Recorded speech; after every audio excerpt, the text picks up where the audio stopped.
ভাত হ'লনে বাৰু সকলোৰে? মই পিছে বনাব যাওঁহে এতিয়া। যোগাৰ কৰি লৈছোঁ গোটেই।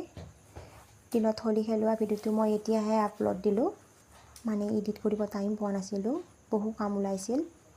কালি দেউতাক আহি পাইছিল যিহেতু, কাপোৰ কানি সেইবিলাক ধুব লাগে, আগতে সেইবিলাক ধুই ল'লোঁ।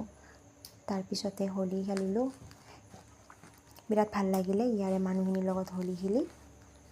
তাৰপিছত আমি গোটেইকেইটাই এনেকৈ খেলিলোঁ এবাৰ। গুড়িয়া আকৌ কালাৰবিলাক এনেকৈ লাৰি আছে, বিৰাট ভাল পাইছে তাৰমানে তাই এনেকৈ লাৰিব পায়।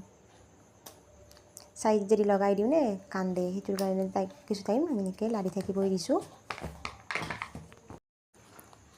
সেইফালে মানুহজনে আকৌ বাৰান্দাখন চাফা কৰিব লৈছে, বিৰাট লেতেৰা হৈ গৈছিলে।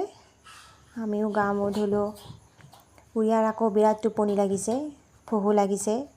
খেলিব যোৱাৰ আগতে মই তাইৰ খোৱা বস্তু বনাই থৈছিলোঁ। তাৰপিছত আকৌ জল্দি খোৱাও দিলোঁ। তাৰপিছত বেছেৰী টোপনিয়ে গ'ল আৰু।